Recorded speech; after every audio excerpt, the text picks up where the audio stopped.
Hello, everyone. Can you tell me whether you can see me and hear me in the chat?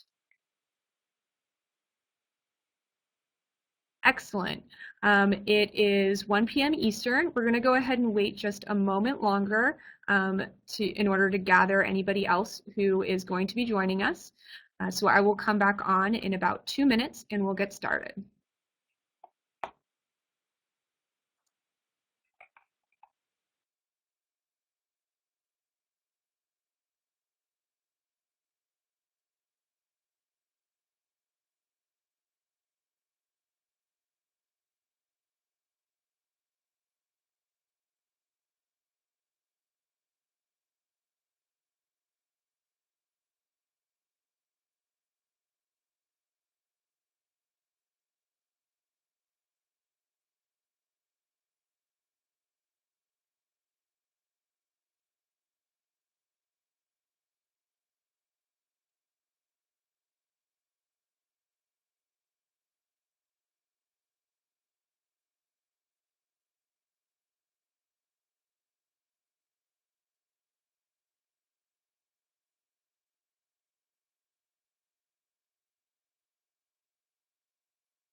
All right, we're going to go ahead and get started. Welcome, everybody. Thank you for coming.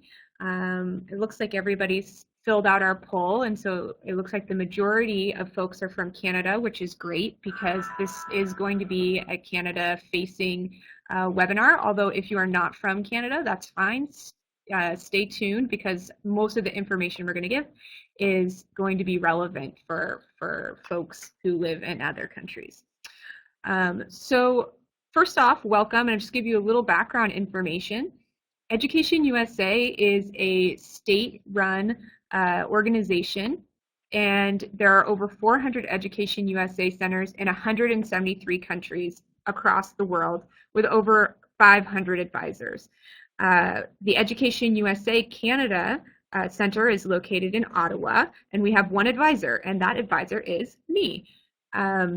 I work part-time out of Fulbright, Canada, and out of the embassy, which is where I'm sitting right now, as you can see from my lovely background. But besides me, I have a lot of extra support. The 7 consulates across Canada support Education USA, and one of the consulates is on today. Both Joan Faulkner and Marcia A.c.t are both on today. So thank you both for joining us. There are 2 large goals at Education USA Canada that I want to let you guys know. One of them is to have a large virtual presence. So we're kicking off our 2015 webinar series with this webinar on the SAT versus the ACT. We're going to have webinars at least once per month on topics that you're interested in. So if you ever have a topic you're interested in, you can feel free to email me and we would love to do a webinar on that. The next webinar is going to be on distance education in the USA, and Jonna Sangster from Walden University is going to be hosting that. She actually joined us today as well. So hi, Jonna, and thank you for being here. Another goal that I want to mention is that it's really my biggest goal, which is to help Canadians achieve their goals of studying in the US. That's what I'm here for. I provide a free advising service. So if you are a student who is interested in studying in the US, please email me, reach out. I'd love to help you. And I'll go ahead and close this poll, and you'll see my email information. There we go. So ottawa@educationusa.info is how you can get a hold of me, and we can discuss your goals and how I can help you achieve them in studying in the US. In 2014, just a little statistics because people love stats, 28,304 Canadians studied in the US. So we're the 5th largest sender to the US of all the countries in the world. So quite a few Canadians going south of the border, and I look forward to meeting as many of them as I can and helping you out. A couple things about me. I'm originally from California. I did my undergraduate at UC Davis and my graduate at San Diego State, so I have a lot of knowledge of actually attending universities in the States. Additionally, I've taught at both the community college and the university level, and I worked in the test prep industry for over 8 years. So when Marcia asked me to give this particular webinar, I was thrilled to help out because this is my background. So I have a lot of knowledge in this area, so you can feel free to ask me a lot of questions concerning these exams, and I'm sure you'll be able to stump me on a few, but I do have a pretty wide breadth of knowledge on this stuff. All right, so last thing is we're in what's called New Row, and you'll see there's a couple different little icons in the chat area. I encourage you to utilize the little bubble area to do chatting with me and with the rest of the group. So just take a moment and say hi to everyone, and just say, you know, who you are, where you're from. It'd be great to see what provinces we have represented, so feel free to do that in the chat. And then there's another little icon. It's like a little person with a question mark. If you have any questions that you'd like answered during the webinar, you can type them there. There we go. Thank you, Christine, for the shout out. British Columbia is in the house. Thanks for joining us, Christine. There we go. We've got a few. And Sherry's from British Columbia as well. Linda from BC in the house. Anybody else? Of course, Halifax, Joan and Marcia. Oh, John, you've got a viewing party in Nova Scotia. That's fantastic. So, John, I'm guessing you're a guidance counselor. Thank you for logging on with the team there. Etienne from Quebec, Patrick from BC, and another Nova Scotia guidance counselor, Julie. Thank you all for coming today. We're going to go ahead and get started.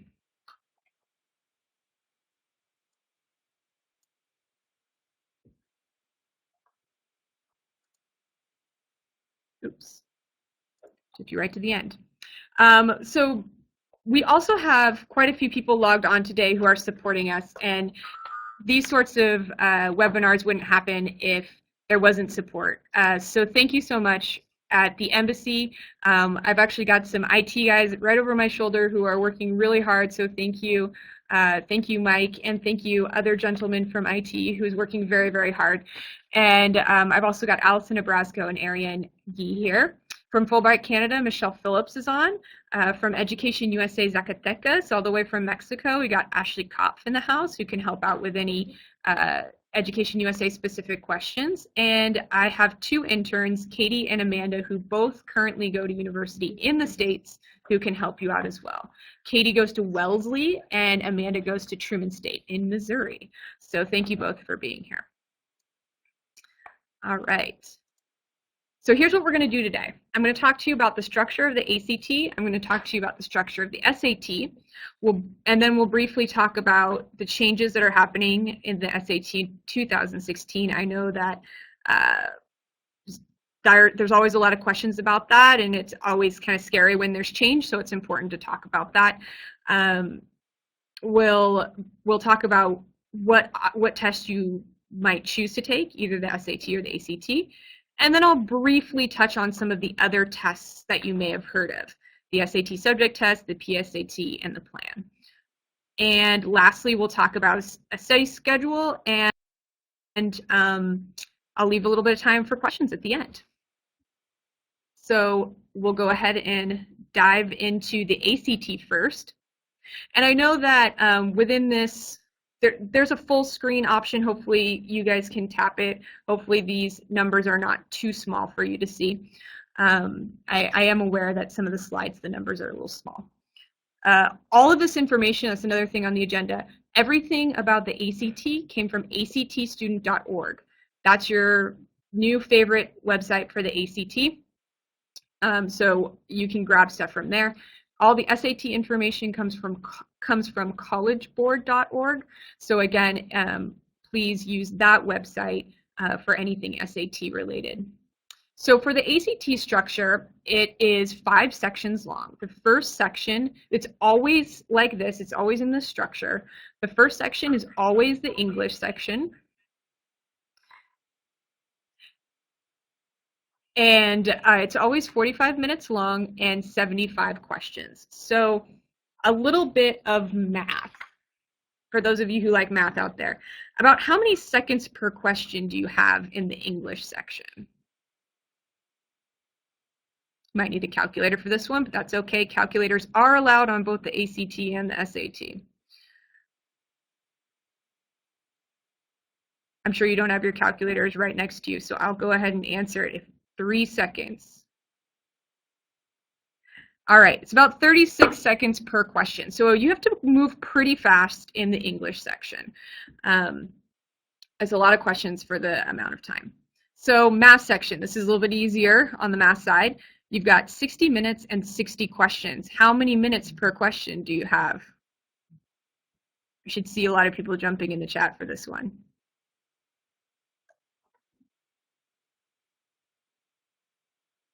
3, 2, 1. Okay, there it is, Linda. Thank you. It's 1 minute per question.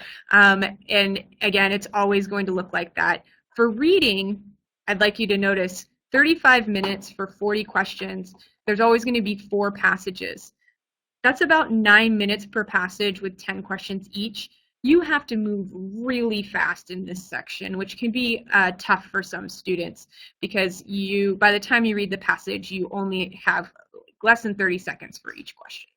Same with the science, 35 minutes, 7 passages. That gives you 5 minutes per passage with your 5 to 7 questions. Again, pretty quick moving in the science section. Lastly, there's the essay.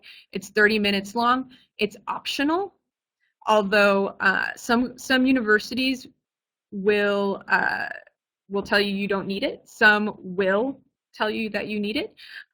So it is optional. However, it's not really a good idea to opt not to take it, because if you opt not to take it and a university requires it, you have to go back and take the whole exam again. You can't just take the ACT essay on its own. So a little bit about ACT scoring, and I know when it comes to the scoring of these tests, it can be a little bit confusing. So the ACT is, first you get a certain number of questions right or wrong, and from there they create a scaled score. So the scaled score is out of 36 total on each of the sections, and it's based against other students who took the same test. So you have 4 sections, 36, scale of 36 each, and what happens is you get an average of each of those sections. So you would add together English, math, reading, science, divide by 4, and you would get your average out of 36. On the ACT, there's no wrong answer penalty, so it is best to guess if you don't have any clue what the answer is. The essay section is graded differently. It's on a rubric from 0 to 6. So the rubric is then, there's 2 graders who will grade your essay and will grade out of 12, and they'll add that score together to get your score out of 12. The essay is then scaled into a combined English and writing score, which is not part of your overall composite score. Okay. On the left-hand side of your screen, I have some percentiles. So the percentile is actually a really important number for you to look at because it compares you to the other students who took the test. So the 50th percentile for the ACT, which means the exact middle, is 20. It's 20 all the way down in each section, and it's 20 for the total. 90th percentile, so now we're looking at like the real upper echelon, and if you're aiming for really competitive schools, you would need to be over this threshold. So as you can see, the total 90th percentile is a 28. And it's higher or lower for some sections, reading's a 30, and then the lower ones are math and science. Typically, students seem to have the toughest time on the science section, but we'll talk about that more in a minute. Do you have any questions about scoring the ACT? I see the question area is heating up, so I can jump over there as well. Now, I know this is probably small and a little bit fuzzy, but I highly suggest you just go into Google and type in SAT sample score report. This is also available on actstudent.org. And that can give you a really good idea about what it will look like after you take the ACT. And as you can see here, the composite is the overall score. The student got a 21, which is a 55th percentile in the US. And then each section, it's broken out. And then at the bottom, you can see you get some comments on the essay that you wrote, which is really nice. And you get to see the percentile that you achieved in each section. And Christine just asked if I can explain the no wrong answer penalty again.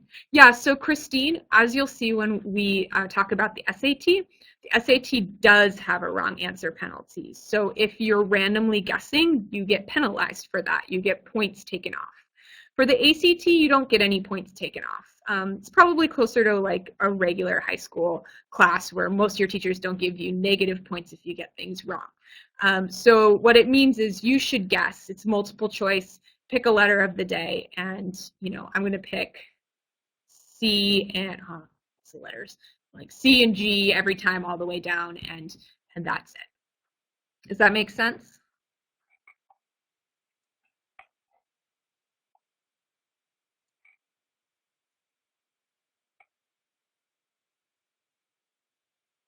Okay. Great, you're welcome. So again, here's a sample score report. If you can't see it, it's okay. I highly suggest you do a quick Google search so you can get a better idea and take a look at it closer on your own time. So we're going to talk a little bit about each section. And I know that my sample questions are super small. That's okay. The point here isn't to go through sample questions and answer all of them. It's more to just show you what these types of questions look like in context on the ACT. So ACT English, like I said, is always the first section. It mostly goes over grammar usage, and it's in the context of a passage. So this particular passage is called A Microscope in the Kitchen. And then it's going to have, why there's a microscope in the kitchen. And there's going to be parts underlined throughout the passage, and you're going to either say no change, or you're going to replace those words with whatever fixes the grammar mistake.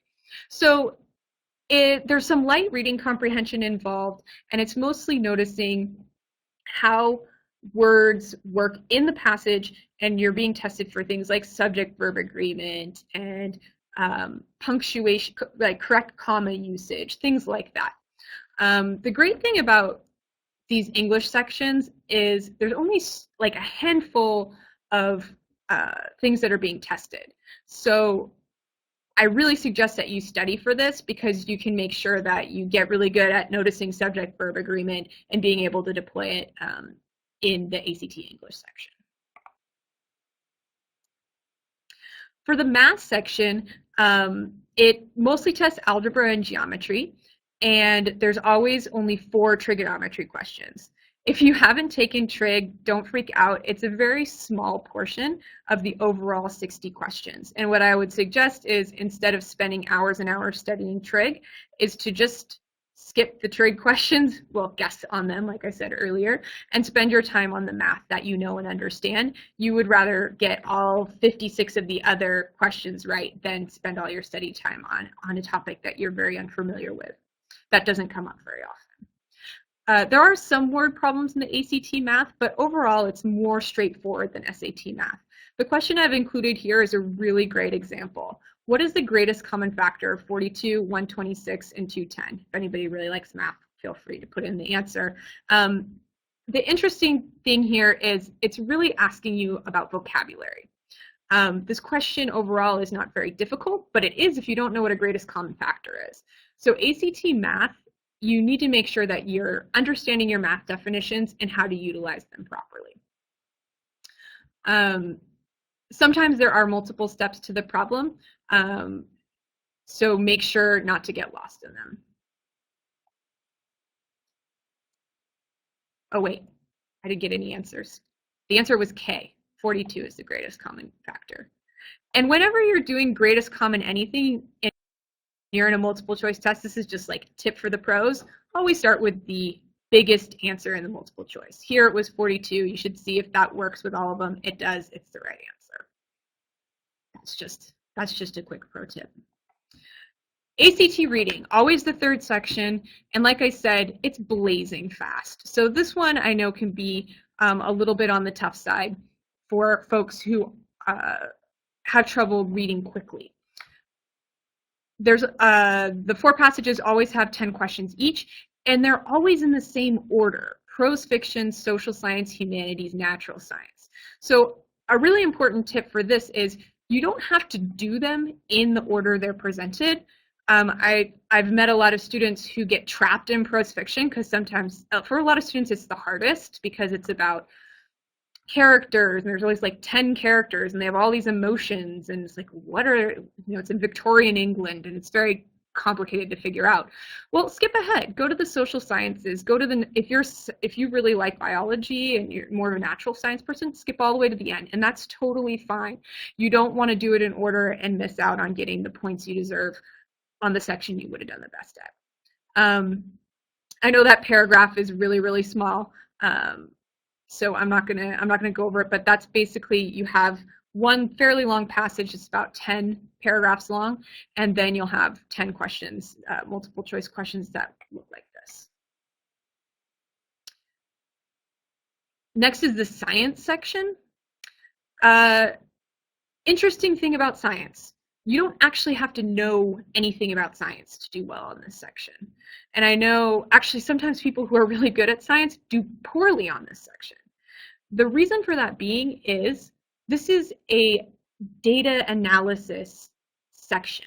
You're given a lot of graphs, you're given a lot of scientific knowledge, but it's all about how you can do reading comprehension in those passages. So you might be given a few science words that it's better if you already know them ahead of time, but they'll define those words also within the context of the passages. Again, a blazing fast section, and you've already taken 3 sections before this, so now you're tired and you're trying to interpret graphs. So I highly suggest doing a lot of practice on this one because it's really different from any other kind of testing that students typically encounter. You will deal with data interpretation, research summaries, and conflicting viewpoints. And conflicting viewpoints, it's like you get 2 different scientists and how they interpret one particular experiment. So Sherry says the audio is breaking up for her. Is anybody else having audio difficulties? Just take a water break.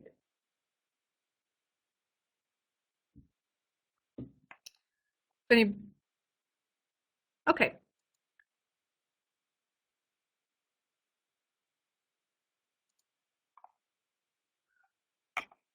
The last section is the ACT writing section. And for those of you who are like, we have a representative from Neuro here, Clara, so go ahead and take her advice. But the other thing I would say is if you're using wireless, you're always going to end up with more breaking up. If you can plug into an Ethernet connection, it's the best way to go. Okay, so last section on the ACT writing section. So you're tired, you hate the ACT at this point, guess what? You get to write an essay. So this is really a test of stamina at this point because you've already been working for 3 hours and now you have to be creative and use your vocabulary correctly. Like I said before, it is an optional section. However, you should take it. Unless you know you want to go to a university where you don't need to have it. If you change your mind and you pick another university that needs the writing, you cannot go back and only take the writing. And being in Canada, there's not as many options to take the ACT, and you might find yourself kind of up a creek without a paddle if you decided not to take the writing the first time. Okay. The writing is always going to be a specific question.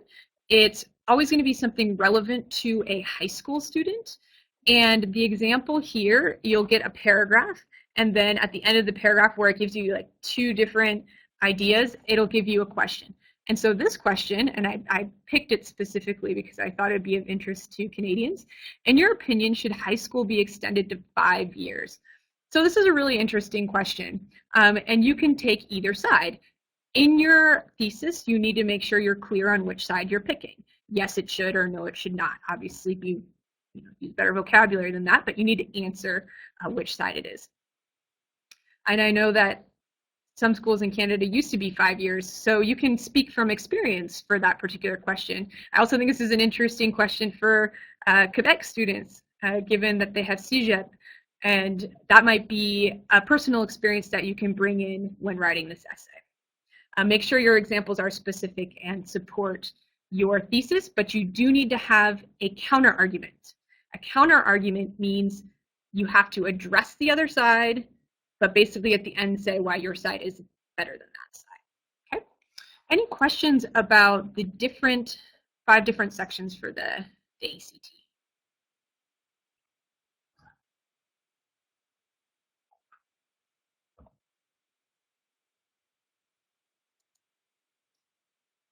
So registering for the ACT, and I know especially for our guidance counselors, this is very important information. There's a website again, actstudent.org. It's offered 6 times per year in those months, always February, April, June, September, October, December. However, even though those are the 6 times per year across the world they could be offered, in Canada, the locations and dates are limited. So I'm here in Ottawa, so I did a quick search on Ottawa for the 2014-15 school year, and only 3 of those dates were offered. And if you're looking today, you can see that September and October have already passed. So at this point, April is the only available date until next fall. So it's very important to register early and look for your date early because there are limited options. One thing to keep in mind is that you can test in the United States if you need to. So if you've come to this is a good example right now in January. We're last minute at this point for seniors who are applying for the fall.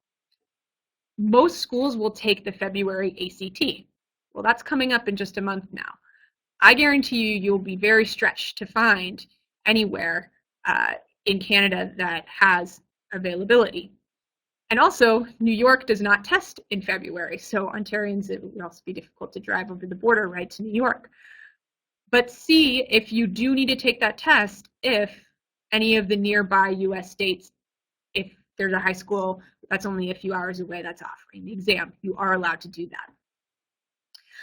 Accommodations available. What this means is if you have a learning disability of any kind in which you usually get some sort of extended accommodations, or maybe you're hearing impaired and you have accommodations for that. Well, I mean, you don't have to listen to anything on the SAT, but if there's different accommodations you usually have at your high school, you can ask for them on the ACT as well as the SAT. Another interesting thing to bring up is arranged testing. So let's say you live in the Northwest Territories and there's no center within 75 miles. You can have testing arranged at a local, usually like a high school, someone like your guidance counselor would arrange to do the testing. The fee, $38 if you don't do the writing, that's US dollars, and $54.50 if you do the writing, which I told you all that you should do. So it's $54.50. And interestingly enough, even though Canada is international, A.c.t does not charge Canadians an international fee. So it is just that $54.50. Any questions about the A.c.t?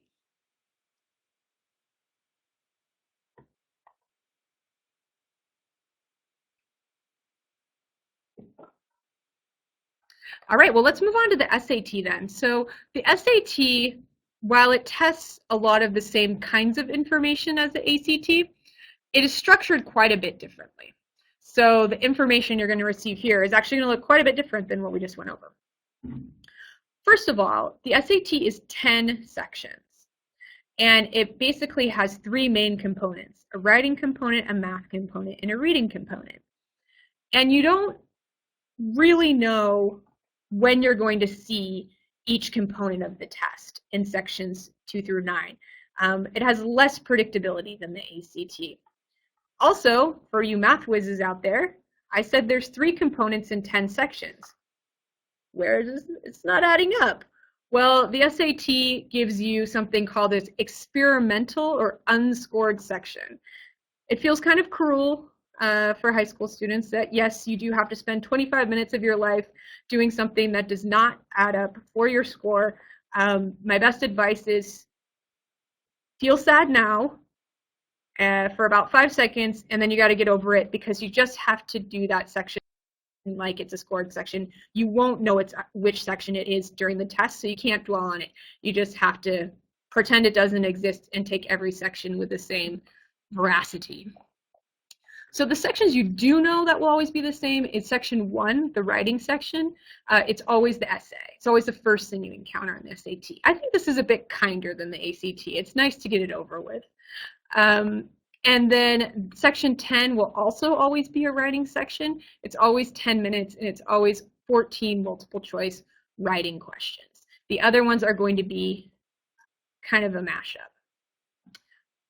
Leslie, great question. The essay, I'm guessing you mean the length of time is 25 minutes, but if you're asking how long your essay should be, it's a typical 5 paragraph essay. So you want to have an intro with a thesis. It's okay to do 2 body paragraphs with 2 examples, but 3 is the best, and then a conclusion paragraph. You have 2 sheets of paper to write it on. They give you the sheets, the lines, the space is limited, so you do need to be succinct in your writing, but with 25 minutes, it's not a whole lot of time to write more than 2 pages anyways. Great question. So scoring on the S.a.t is much different than scoring on the A.c.t. There's a raw score and there's a scale, so that's the same, but the scales look really different. So each section is from 200 to 800 points. This part's like the best part about taking the S.a.t. You show up on test day, and the worst you can do is 200 points on each section. Congratulations, you signed your name. Here's 600 points. It's extremely generous of the College Board. So the worst you can do is 600, but the best you can do is 2,400. So it's a pretty wide range.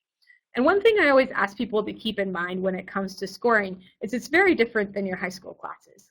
Let's say you take a test out of 100 and you get a 90. You know that's, a 90% you got an A. Or you got a 50. You know that 50% you didn't do well. You got an F.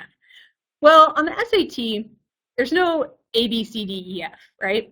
So basically, if you take a look at the percentiles, 1930 out of 2,400, you might say, oh my God, I got an F. No, you didn't. You actually did pretty well on the test. You're in the 90th percentile. So you always want to take a look at the percentiles to really understand how you did compared to your peers. So the 50th percentile is around a 1,500 mark, and the 90th percentile around a 1930. If you're looking to go to really competitive schools, you do need to be aiming to score over 2,000 on your S.a.t. And as you can see by the section breakdown, people tend to do the best on math and the worst on writing. And in the S.a.t, the essay is part of the scaled score. I think that's one of the reasons why people don't do as well as the writing on the S.a.t, because many people struggle with the essay writing. There's an unscored experimental section, like I said, that's basically just used for College Board's research. The wrong answer penalty is -1/4 of a point. So what this means is when you get a question right, you get 1 point. If you get a question wrong, you get -1/4 of a point. It means that if you have no idea what the answer is to the question, you need to skip the question and save time for questions that you have a chance in getting right. What it doesn't mean, though, is if you're not 100% sure, you shouldn't guess. If you're down to 2 answer choices, actually, if you can even just eliminate 1 answer choice and you can make a pretty good prediction, pretty good guess, you should go for it, because that's what the wrong answer penalty, that's why it's 1/4 of a point. If you can eliminate 1, then all things become equal as far as the math on having 1 point for getting it right. I hope that made sense the way I explained it. But basically, timing-wise and guessing-wise, it's a different strategy than you would take in the ACT. The parts where you don't get wrong answer penalties is the math grid-ins or student self-generated response. Basically, these are the questions that are more similar to what you would see like on your math test at high school.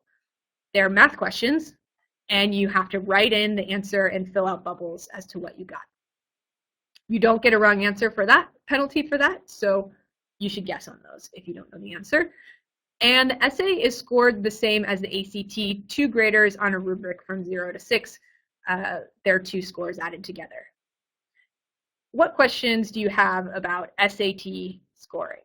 You can go ahead, I'm going to go to the next page and put them in the chat if you have any. Well, I talk about the score report. Again, I know this is really small. I know the words are tiny, but score report walkthrough up there at the top is a hyperlink, so you can click on that, and you'll be taken to this page on the College Board where I got this screen print from. The first tab of your score report, and this is the one that you would see when you're online.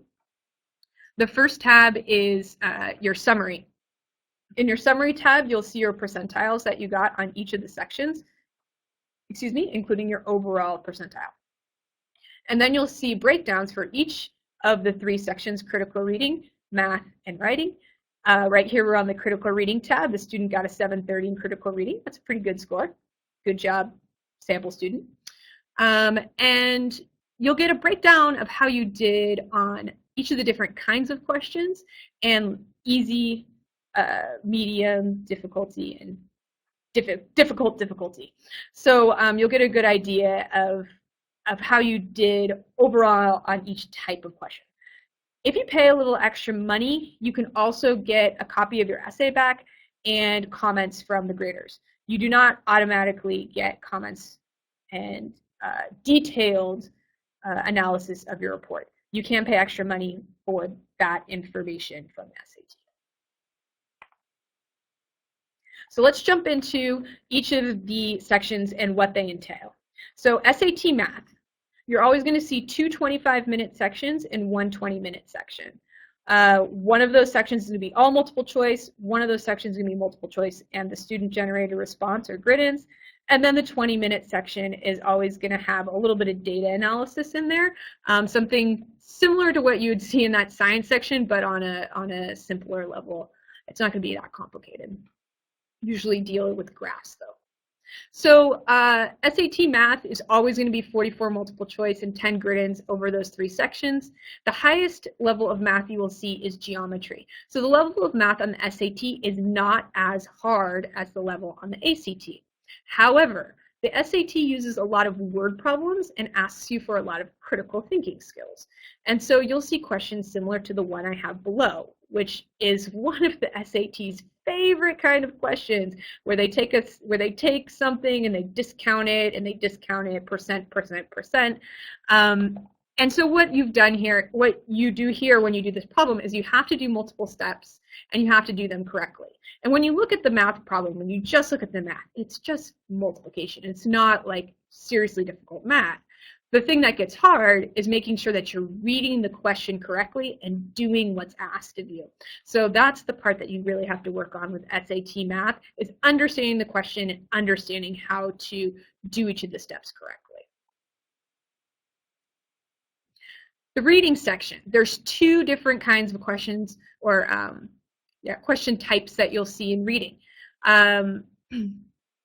You have passages, so there's going to be 48 questions based upon passages. You'll either have short ones like I have here below, which is basically like a paragraph, and you get 1 or 2 questions about that paragraph.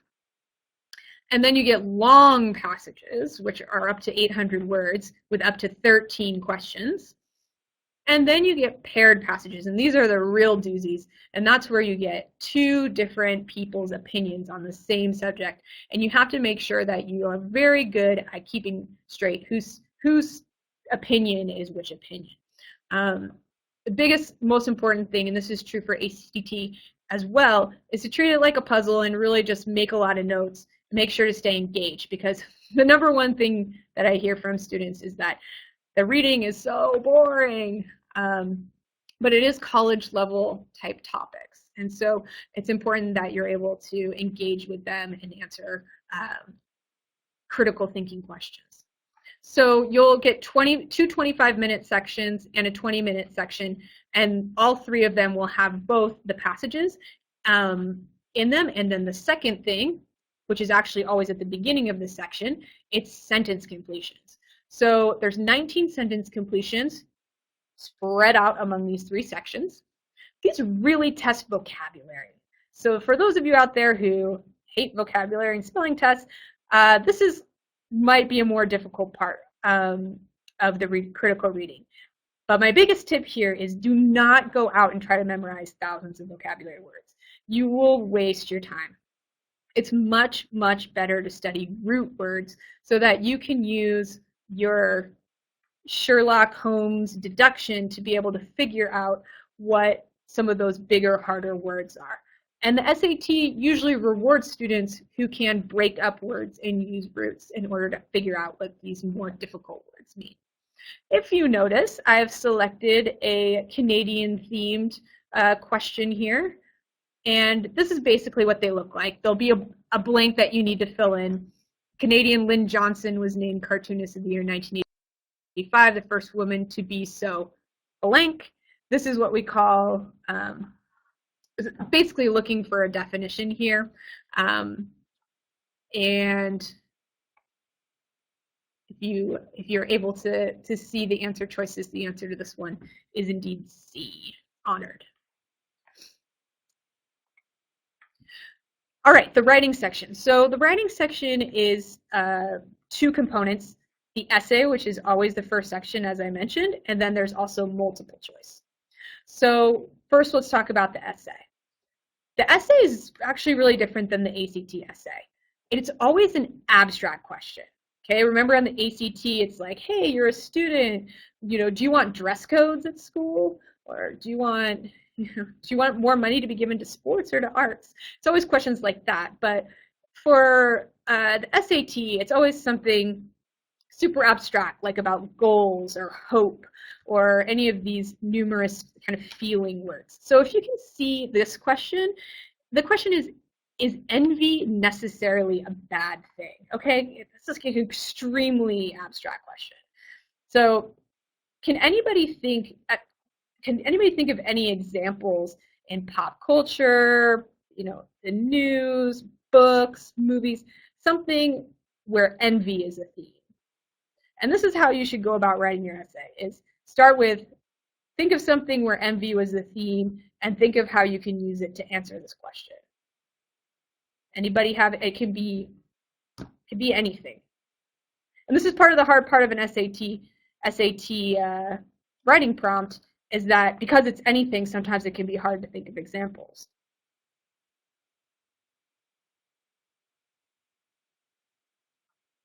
All right, okay.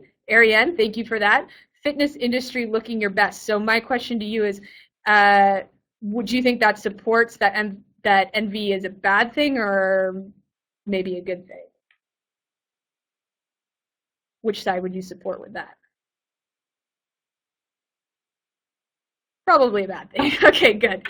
So you can use, just like in the A.c.t essay, you do need to write a 4 to 5 paragraph essay where you write an introductory with a thesis statement. In this case, we would say that envy is a bad thing. Again, might want to use more robust vocabulary words than just that, but that's the essence of your thesis. And then a reason why envy is a bad thing, you want to use a specific example, is because in the fitness industry, they really push you to want to look your best, but that can lead to maybe eating disorders or some of the negative fallout of people using steroids, things like that. The one I had in my mind was Real Housewives. I never watched that show, but I've seen the 30-second commercials, and there's more envy in those commercials to, I think, to last a lifetime. So you can use examples of Sherry, the commercials were enough. So you can use examples like Real Housewives. It's important how you link that back to your thesis statement to make your point, and make sure your point is intelligent, even if you don't feel like the Real Housewives are necessarily intelligent, if that's your opinion. Okay, so that's the essay. You get to get that out of the way after the first part, and then you dive into writing multiple choice. If you take a look at my writing multiple choice examples, if it's not too small, I do have one about maple syrup, and I'm very proud of that. Although it is talking about Vermont maple syrup, it still feels relevant to the Canadian side over here. So you will encounter 49 multiple choice questions. You will always have 25 improving sentences questions. 14 of those will happen in that last 10-minute section. Improving sentences are the ones that look like number 5 below. You are given a sentence with an underlined portion, and you have to pick either A, it's basically correct as written, or anything B through E to correct the sentence. This is very similar to the A.c.t English section, where you're correcting the bits that are underlined. The other kind of question that you will encounter is identifying sentence errors. For this one, something that is underlined will be incorrect, and you will have to basically circle, you bubble on your thing, on your sheet, which one's the wrong answer. So in this one, every spring, so small, every spring, I think it's rural Vermont, the sound of sap dripping into galvanized metal buckets signal the blah, blah, blah, blah, blah. So this is a really common example of subject-verb agreement. You have to, the SAT loves to take a subject, put a lot of fancy, pretty words in between, and then put the verb. So in this one, the subject is the sound, and the verb is signal. And it should be the sound signals would be the correct answer. So you'll see a lot of those types. And like I said at ACT, just practice these sections. You'll see the same pronouns, idioms, subject, verb, all that stuff is going to come up over and over again, the same kinds of problems, and just practice makes perfect on these particular questions. Lastly, improving paragraphs is basically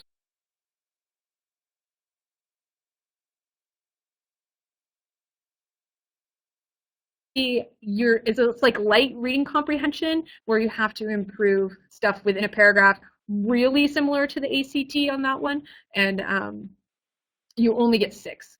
So you get like one passage with 6 questions in that one. So registering for the SAT. Collegeboard.org is the website that you use, as I described earlier. It's open, okay, last part. Can you guys be more specific on what was the last part? And I will repeat it. I'll go ahead and, while you're typing, the last 20 seconds. Okay, we'll go back. Paragraph improvement. Okay, so basically, improving paragraphs, you're only going to get 6 questions about it. So it'll look similar to reading comprehension in that you'll have a short paragraph that you'll read. There'll be stuff that's underlined. You'll have 6 questions, usually like 4 of them are about grammar stuff, and 2 of them are really reading comprehension based, like, should this sentence be here or here? So it involves a few different skill sets that you put together, and it is most closely related to what you would see on the ACT English. Okay, so registering for the SAT, you do so at thecollegeboard.org. The SAT is offered 6 times per year in Canada. It's offered 7 times per year in the US. So that's something to be aware of. The March SAT does not happen here in Canada, but that is a very popular date in the US. The SAT locations and dates in Canada are limited, just as they are the ACT. However, there are more available. As you can see when I did a search for Ottawa, there are 2 locations, University of Ottawa and Ashbury High School. Both offer SAT, and they're offering it 4 times a year, 3 at Ottawa and 4 at Ashbury. So make sure to register early so that you can make sure you have a spot for the test date that you want. Again, you can test in the US if you need it, including the March date. Accommodations are available just as they are the ACT if you have learning disability. Arranged testing, again, same thing. And lastly, notice the fees are a bit different here. While the base fee is similar, $52.50, there is an international fee for Canadians, so that's an additional $33. And the SAT also charges a tax. So when all said and done, the SAT does cost close to $100. So you do need to factor that in.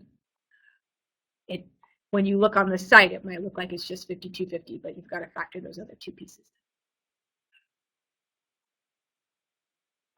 All right, the changes in 2016. I know this is like dun dun dun. We won't go too far into these, but the most important things that you need to know is that they will happen in spring of 2016. So if you're taking the SAT, I would suggest doing it before this because you know what's going to be on it and there's already a baseline to compare to. I don't think it's ever a good idea to be kind of the guinea pig and go and be the first person to take the test. This is where you have another option, the ACT. So utilize that wisely as far as the decisions you make on which test you'd like to do.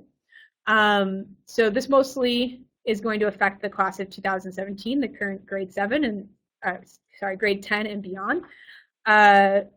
Don't worry about Common Core. Basically, in the U.S., it's the educational system, some modifications they're pushing, and the ACT is the chosen test of the Common Core. So the SAT is making changes to try to become more in line with Common Core so they can compete with that. The Khan Academy is a great free resource that is going to give free test prep for SAT, so definitely take advantage of that. Here's a list of some of the changes that are going to happen because we've got about 10 minutes left. We're not going to go into those too deeply, but basically, if you notice some of the changes, essay is going to become optional. There's not going to be a wrong answer penalty. There's going to be more words in context. To me, it sounds like the test is making a lot of changes to be more similar. I don't know if this is okay to say, but it sounds more similar to the ACT. So some of the same things that you're going to be seeing on the ACT exam, it sounds like the SAT is moving closer to that direction. So obviously it is going to be a different test, but they are going to be doing some things more similarly to that exam. It's going to be out of 1600 again, but as many people say, it's not your parents' 1600. Okay, so it's going to be very different from the test that I took and folks from earlier generation took. So which test do you choose? And it really is based on your own personality and what sort of things you prefer when you're test taking. The most important thing is take a practice test of each one. You shouldn't just be thinking about it and decide, oh, this one sounds better than me. Take actual full-length exams so you can see for yourself which one you like better and which one you perform better on. But in general, the SAT, like we said, is small sprints. The ACT, it's more long distance, longer sections. SAT, there's a lot of outside-of-the-box critical thinking, whereas the ACT, it's much more straightforward questions. The SAT, you have to strategically omit, whereas in the ACT, you need to do more strategic guessing based on the wrong answer penalties. The math, we talked about the differences there. The essay, we went very, very deeply into the differences there. For the SAT, the reading, if you excel in more inference type of questions where you have to understand the underlying tone, that's going to be better for you, whereas the ACT, efficiency is important because it's pretty fast.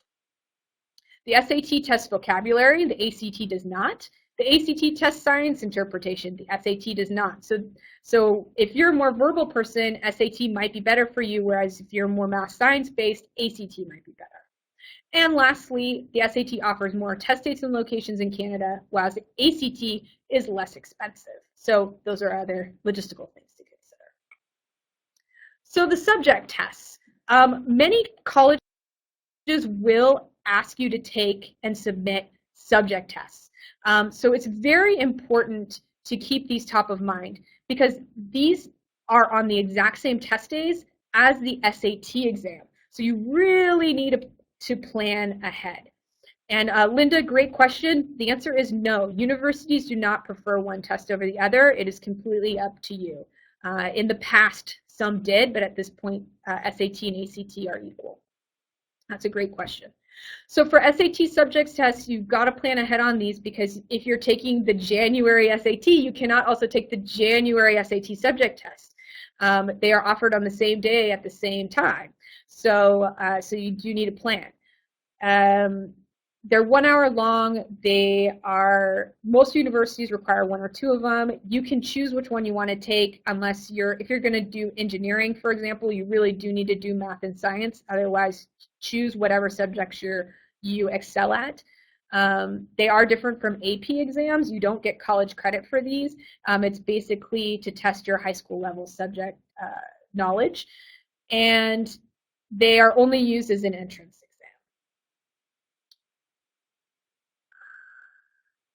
Leslie, business commerce management. You can choose whatever your strength is in high school to demonstrate that you're doing well in that subject. You could take math, you could take history, you could even take physics if physics is a strength of yours. For those of you who have French as a second language in Canada, take the French test, excel on that. It's just a chance to show a couple of areas that you've excelled at in high school, and really the only times they'll ask for specific subject tests are for majors that are really math and science based. Will want to see math and science. Yeah, Sherry, I will give the recording to everybody after the presentation is over. Man, we're getting close to 2 o'clock. All right, so we just got 2 minutes left. So we'll breeze through the last couple of slides, which is the PSAT is a practice exam. If you want to practice the same sort of skills that you would use for the SAT, but on a smaller scale, then take the PSAT. But it is not necessary, and Canadians are not eligible for National Merit Scholarship, so that's out of the purview. The plan is a practice ACT, not administered in Canada. Forget I ever talked about it. Okay. Test prep timeline. This is just to help you think about where you should be at any given time leading up to grade 12. In grade 10, you want to register and take the PSAT if you are planning to do that. Not necessary, but a good practice. You also want to determine which tests you're going to take and register for them so that you have no problems registering for those tests.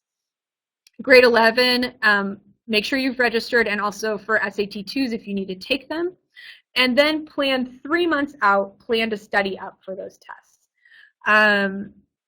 I suggest taking any of the tests between October and January. That way, if you want to take the test again, you can. And in grade 12, you will need to, if you've already sent 4 scores, that comes for free when you take the test, but if you apply to more than 4 schools, you'll need to pay to send your scores to those other universities, and that's an important thing to do. When I talked about prepping, there's so many different ways to do it. Self-study,